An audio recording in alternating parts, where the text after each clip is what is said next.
Today I'm going down to Liverpool. If you remember the song by the Bangles, Katrina and the Waves, depending which one you remember.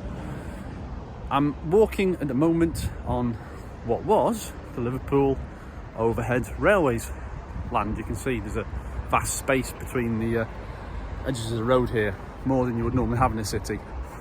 Liverpool was quite lucky in that it had, from 1893 through to 1956, one of the world's first electric railways. In fact, the first overhead electrified railway.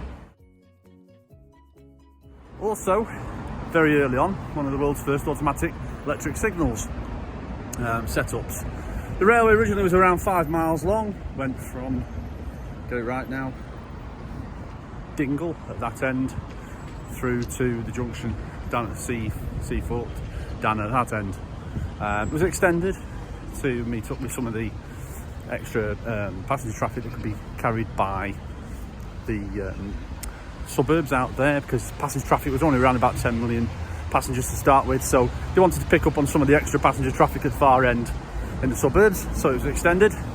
Around 15 stations, all electric signals in the middle, and there was numerous signal boxes in the middle of the actual the line itself, and to do away with a few of the signallers, they automated that operation. Westinghouse signals were added in the 1920s, in 1921 to be exact, and that got rid of quite a few of the signal boxes in the middle. The two junctions at the far end still had signal boxes, obviously for the carriage sheds and the workshops, and the junctions to the Lancashire and Yorkshire Railway. Anyhow, Wikipedia tells me there was 567 arches on the Liverpool Overhead Railway, all the way from Dingle, which actually was in an underground station at the far end, so it's kind of strange they had to go down into the underground to reach the overground. And those 567 arches were also supplemented by various lift and swing bridges, because obviously the railway had to cross various sections of the docks. The docks are just behind me off to the left there.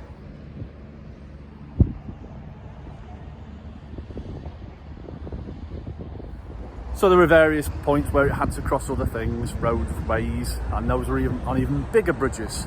There was also one section where the railway had to duck underneath the Lancashire and Yorkshire's coal branch, so that was nicknamed the switchback, where it dropped down and went back up again.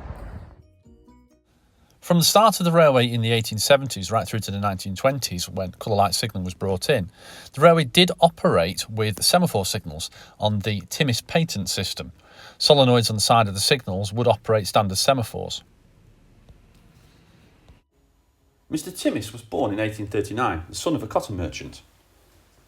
Throughout his youth, he'd been interested in engineering matters, and by 1882 he'd become interested in the control of railway signals. Some of his early installations on the Gloucester Railway and Carriage Works at Swansea Harbour and the Great Northern Railway at Woodside Park Station had already been installed. By 1829 he'd installed the semaphore signals and the controls on the Liverpool Overhead Railway, including the controls to turn the power off to a track section in advance of the signal passed at danger. Some very early safety features. He'd also installed later sets at 1895 on the Metropolitan Railway, and due to that, the London North Western adopted his system as part of the Crewe all-electric system, solenoid-driven signals. It was not without incident. Many railway companies did not like to take up the patents of new and untested technology.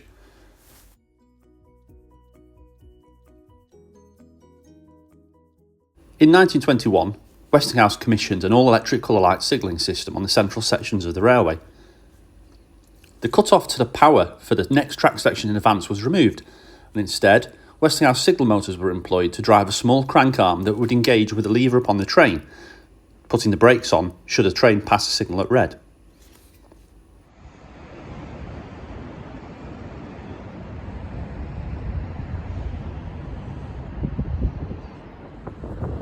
Down on the dock front is this museum, a modern structure based on the history of Liverpool, from the very first settlers there right up to the present day. Amongst the elevated tram car section and Lion, the locomotive, is shown some ephemera. So here we have some posters relating to the signals on the railway. Also, we have some other bits and pieces, such as this illuminated diagram for Dingle's signal cabin. This is the second one. The first one, the paper one, we showed earlier in the film. An interesting little note here is to note the spelling of the word Scotch is spelled SK. rather than SC. That flows from the original paper diagram through to this modern illuminated diagram as well. Amongst the other exhibits in the museum, we have some small signalling ephemera bits, a stop collar, armbands, and other such bits of paperwork.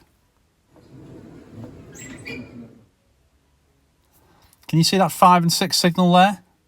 Well, we reckon that might be the next example that's shown in the film. This was a signal that was found in Dingle station itself when the site was being cleared and has been donated to the museum. Here it is, lovingly restored, and there's also a little description next to it of how it came to be and what it is. We reckon that might be 5 and 6 signal because it's too small for the starters at the far end of the station. Also appears to have been mounted below. This is what we've come to see. This is one of the Westinghouse signals. You'll notice the red over the green there, red being nearer the driver's eye level. And this operates on a system where it goes between the red and green for the public display. It's got a little telltale light there on the back you can see. And that's lovely, just shown on the top floor of the museum next to the tramcar exhibit.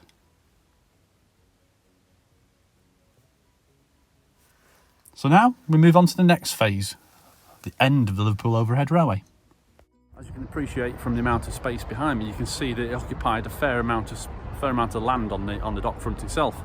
But it was called the Dockers Umbrella for one obvious reason: you can walk all the way down underneath it, keep yourself nice and dry.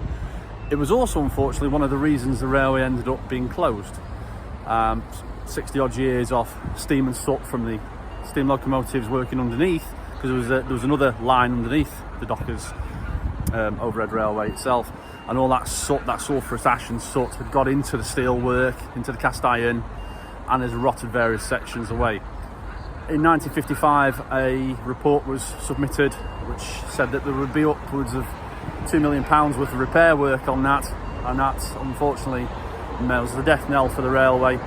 Costs couldn't be brought back from that, and so it was closed finally in 1956. The last two trains passing each other, one northbound, one southbound, meeting in the middle here, unceremoniously.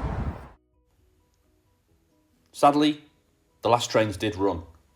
On the 30th of December 1956, as recorded by the Liverpool Echo, driver Fawcett took the last train from Dingle, and driver Mackay the last one from Seaforth.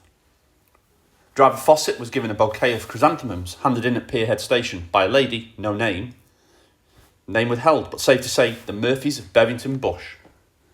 The last two trains were packed, passing each other at Pierhead to the accompaniment of a volley of detonators placed upon the lines. At Seaforth, driver Fawcett pulled out a bottle of wine from the locker room from his overcoat and a dozen glasses and toasted the railway.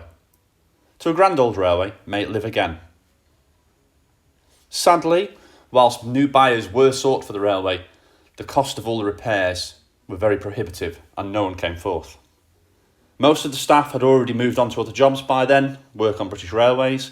Some signallers, it is reported, had become carriage washers, and it was hoped that the railway would return, to which a skeleton staff had been kept on to watch over things, sadly during its demise.